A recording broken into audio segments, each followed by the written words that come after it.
ఇక varicose veins నుండి విముక్తి పొందండి. ఎవిస్ వాస్కులర్ సెంటర్ ఇప్పుడు మన KPHP లో గ్రాండ్ ఓపెనింగ్ ఏప్రిల్ 4వ తేదీన. హాయ్ హలో నమస్తే, వెల్కమ్ టు సుమన్ టీవీ. ప్రస్తుతం మనతో ఉన్నారు మొమెంటమ్ ఇన్వెస్టర్ వినోద్ కుమార్ గారు. సార్తో మాట్లాడదాం. నమస్తే సార్. నమస్కారం అండి. గోల్డ్ చూసుకుంటే రికార్డ్ స్థాయిలో అసలు అలా వెళ్ళిపోతుంది, పైకి దూసుకుపోతుంది అనమాట. ఈరోజు గోల్డ్ చూసుకుంటే 70,480 రూపీస్ ఉంది. అలాగే సిల్వర్ చూసుకున్నా కూడా గోల్డ్ కంటే ఎక్కువే అది కూడా చూపిస్తుంది. అసలు ఎందుకు ఈ గోల్డ్ ప్రైస్ అనేది పెరుగుతుందంటారు సార్? రీజన్స్ ఏంటంటారు? గోల్డ్ పెరిగితే మీకు సంతోషమా దుఃఖమా? ఒక పక్క సంతోషమే సార్ పెరుగుతుంటే. కొంతమంది ఏంటంటే గోల్డ్ పెరుగుతుంది కదా, మన బంగారాన్ని మార్చుకుందాం అనే ఆలోచనలో కొంతమంది ఉంటారు. కొంతమంది అమ్మో పెరిగిపోతుంది కొనుక్కోలేమేమో అన్న అటెన్షన్లో కొంతమంది ఉంటారు. 1 lakh కూడా వెళ్ళిపోతుంది అన్న టాక్ కూడా వినిపిస్తుంది. అసలు పెరగడానికి మరి ఒక పక్క సంతోషం ఉన్నా ఒక పక్క అయితే బాధ కూడా ఉంది, ఇంకెంత వెళ్ళిపోతుందా అనేసి. సో ఎందుకు పెరుగుతుంది అంటారు? ఫస్ట్ ఆఫ్ ఆల్ గోల్డ్ కొన్న డిమాండ్ ప్రపంచంలో దేనికి ఉండదు అనుకుంటా. ఎస్, ప్రైస్ గిట్ట కొంచెం తగ్గిందంటే బియ్యం తినడం కూడా మానేసి గోల్డ్ కొనేస్తాం. అలాంటి పరిస్థితి గోల్డ్కి ఉంది, అది మనం ఒప్పుకోవాల్సింది. ఏ అసెట్ అయినా సరే అండి, గోల్డ్ అనే కాదు, ఏ అసెట్ అయినా ప్రపంచంలో పెరగాలంటే ఫస్ట్ డిమాండ్, సెకండ్ బై. గోల్డ్కి డిమాండ్ ఉన్న విపరీతమైన డిమాండ్ రావడం వల్ల ప్రైజులు పెరుగుతూ ఉంటాయి, ఎక్కువ పెరుగుతూ ఉంటాయి. ఇది one of the main reason. Gold world wide buying ఉంది. మనం ఇండివిజువల్ బయింగ్ అనే మనం మాట్లాడుకుంటాం గోల్డ్ అంటే. No, that is wrong. Even central banks also will buy. ఇండియాలోనే కాదు, అమెరికాలో ప్రతి దేశంలో సెంట్రల్ బ్యాంక్స్ బయింగ్ చేస్తారు. గోల్డ్ నిల్వలు ప్రతి దేశంలో ఉన్నాయి. ఆ బయింగ్ అనేది ఇంకా ఎక్కువ చేయడం జరుగుతుంది. రీటైల్ బయింగ్ చేయడం వల్ల అసెట్ ప్రైజెస్లో మేజర్గా రియాక్షన్ రాదు. రీటైల్ అంటే మీరు నేను. స్టాక్ మార్కెట్లో అయినా సరే, ఏ కమాడిటీ మార్కెట్లో అయినా సరే, మనం ప్రీవియస్ వీడియోలో అనుకున్నాం, దెర్ ఆర్ షాక్స్. అంటే షాక్స్ ఎలాంటి షాక్స్? వాళ్ళు institutions. You and I retailers can not match institutions. ఒక్కొక్క ఇన్స్టిట్యూషన్ దగ్గర వేల billions of dollars, trillions of dollars ఉంటాయి, right? When they put that sort of money into the asset, the prices will automatically go up. Right? That is the simplest rule to say that, why gold is going up. So if gold is going up, it is just not because of retailers. Just మన వల్లనే అని కాదు. మన వలన ఏంటంటే ధరలు నిలబడతాయి. But institutions, central banks involve అయ్యారనుకోండి, అప్పుడు పెరుగుతుంది. నా ఇన్స్టిట్యూషన్స్ అయినా సెంట్రల్ బ్యాంక్స్ అయినా ఎందుకు ఇంతగానో ఇన్వెస్ట్ చేస్తున్నారు గోల్డ్లో అంటే, వేరే ఆపర్చునిటీస్ కనిపించకపోతే ఏం చేస్తానండి? ఇప్పుడు నా కరెంట్ సిచ్యువేషన్లో నాకు ఆపర్చునిటీ ఏం కనిపించట్లేదు, నా దగ్గర ఫండ్స్ అలా పెట్టుకోలేను కదా, ఇన్ఫ్లేషన్ అలా పెరిగిపోతూ ఉంటుంది. సో నేను ఆ ఫండ్స్ని ఏం చేయాలి అని ఆలోచన చేస్తున్నాను. ఎక్కడ ఆపర్చునిటీ కనిపిస్తుంది? ఫర్ ఎగ్జాంపుల్ చైనాలో తీసుకుందాం. కొన్ని ఎకానమీస్లో దేర్ ఆర్ ఇష్యూస్. ఎకానమీలో ఎన్నో ప్రాబ్లమ్స్ ఉంటున్నాయి. ప్రాబ్లమ్స్ ఉంటున్నప్పుడు ఏమవుతుందంటే, they will try to invest in assets which are going to go up, assets where there is clarity, assets where there is demand. అలాంటి టైంలోనే మనకు ఆ అసెట్లో ప్రైజింగ్ అనేది పెరిగే అవకాశం ఉంటుంది. సో ఇప్పుడు కరెంట్ సిచ్యువేషన్లో మీరు కొన్ని ఎకానమీస్లో, ఫర్ ఎగ్జాంపుల్ చైనాలో తీసుకుందాం. We know that some problems are going on in China.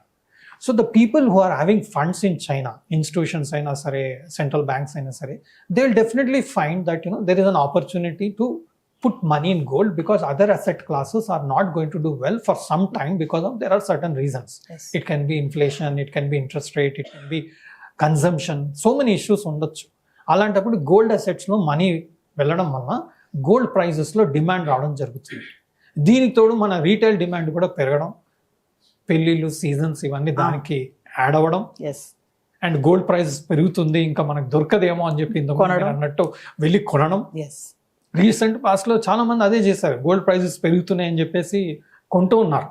Okay, recent పాస్ట్లో had happen to go to one of the gold prices పెరుగుతున్నాయి, కొంచెం ఏమైనా ఆలోచన చేయొచ్చు అని చెప్పేసి షాప్కి వెళ్ళడం జరిగింది.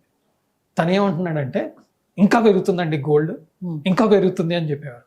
సో నేను ఏదైతే రూపాయి పెట్టి కొనాలనుకున్నది, రూపాయిన్నర పెట్టి, ₹1.50 పెట్టి కొనడం జరిగింది. ఇంకా పెరిగిపోతే ఇంకా మనకి ధరలో ఇంకా మన ఇంటి వాళ్ళకి ఇప్పించలేము, పరిస్థితి ఎలా వస్తుందో తెలియదు అని చెప్పేసి పర్చేస్ చేయడం జరిగింది. సో దీనివల్ల ఏమవుతుంది, ఇన్స్టిట్యూషన్స్, సెంట్రల్ బ్యాంక్స్, రీటైలర్స్ ప్రతి ఒక్కరు గోల్డ్లో ఇన్వాల్వ్ అవడం జరుగుతుంది. సో ఆటోమేటిక్గా gold prices will go.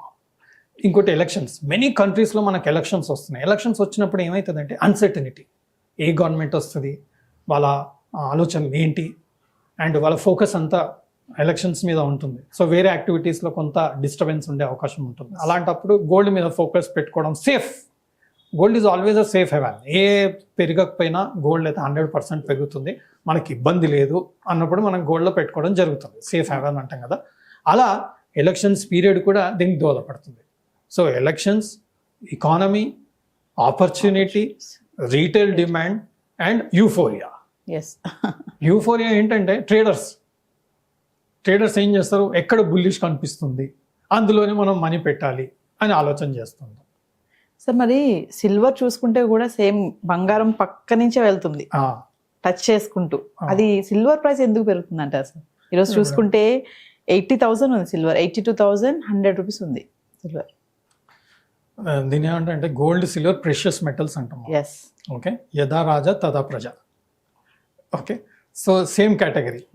Gold వెళ్తుంది, సిల్వర్కి కూడా కాస్త ఇబ్బందికరంగా అనిపిస్తుంది కదా, మనోడు అంత పెరుగుతున్నాడు, మనం ఎందుకు తక్కువ తిన్నామా అని చెప్పేసి సిల్వర్ కూడా కొంచెం పెరగడం జరుగుతుంది. దానికి కూడా డిమాండ్ ఉంది. సిల్వర్లో ఏంటంటే ornament is not the only consumption. Gold అనుకోండి, ornament is the main consumption and reserves, central bank reserves as an investment. అని సిల్వర్లో ఏంటంటే there are applications in various industries also. So ఆ కన్జంప్షన్ కూడా దానికి తోడవుతుంది. కొన్ని కంట్రీస్లో ఎకానమీస్ బాగా చేస్తున్నాయి, so some activities going on, so silver consumptions also will increase. But major reason is precious metal. Yes. Gold పెరిగితే మీరు టెక్నికల్గా నేను చార్ట్ అబ్జర్వ్ చేశానండి. ఎప్పుడైతే గోల్డ్ చార్ట్ బ్రేక్అవుట్ ఇచ్చిందో, ఈవెన్ సిల్వర్ కూడా చార్ట్ బ్రేక్అవుట్కి రెడీ అయింది లాస్ట్ 10 daysలో. That is also one of the reasons why this breakout actually ఇప్పుడు ఇచ్చింది. నా వ్యూ ప్రకారం అయితే టెక్నికల్గా ఇప్పుడు ఇచ్చింది కరెంట్గా. సో ఇక్కడి నుంచి ఇంకా ఫర్దర్గా అప్ సైడ్ వెళ్ళే అవకాశం ఉంది. ఒకటే పాయింట్ ఏంటంటే గోల్డ్ కన్నా సిల్వర్ చాలా వాలటైల్. అంటే మీకు నిమిషంలో 3-4 వేలు 5 వేలు కేజీకి తగ్గే అవకాశం ఉంటుంది. అలాంటి ఆపర్చునిటీ వచ్చినప్పుడు, ఫర్ ఎగ్జాంపుల్ ఈరోజు 1000 రూపీస్ డౌన్ ఉంది compare to yesterday evening. Current ప్రైస్లో 1000 రూపీస్ డౌన్ ఉంది. So it's an opportunity to accumulate. So as it goes, previous high always టెక్నికల్గా మనం చూసుకుంటే ప్రీవియస్ హైని గుర్తుపెట్టుకోవాలి. ఐ థింక్ టెక్నికల్గా మనం almost I think around 77,000 per tola on the physical front I'm talking about. MCX price, physical price వేరు.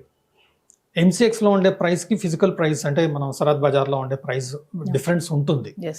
Demand ఉందనుకోండి, physical demand ఉందనుకోండి, ఆటోమేటిక్గా మీకు ఎంసీఎక్స్ కన్నా ఎక్కువ ఉంటుంది ప్రైస్. కరెంట్గా I think around 1,000 to 2,000 rupees per kilo. Silver is higher in the regular market compared to the MCX price, the future price, MCX future price of silver. That's also one of the good indication that silver is in good demand. మనం ఇప్పుడు కొన్నాక పడిపోతే ఎలా అంటాం. One of the indication is okay, general market లో gold physical silver price is higher than the MCX price. So that's a good yardstick to say that silver is really in good demand. It's not a volatile, it's not what you call speculative demand కాదు, real demand అని చెప్పుకోవడానికి ఒక scope ఉంది. Yes.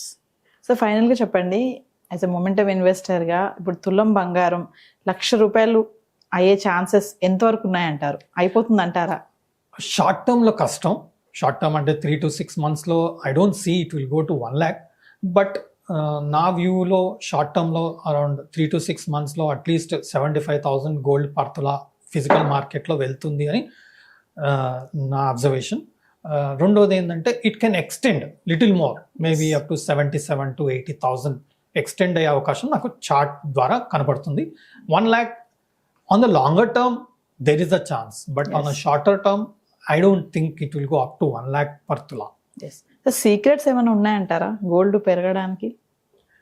Secrets అంటే main అండి, టెక్నికల్గా charts చూసామనుకోండి మనకు ముందుగా తెలిసిపోతుంది. ఫర్ ఎగ్జాంపుల్ సెంట్రల్ బ్యాంక్ అయినా సరే, లేదంటే even institutions or retailers, whoever wants to buy gold, they'll come to the market and buy.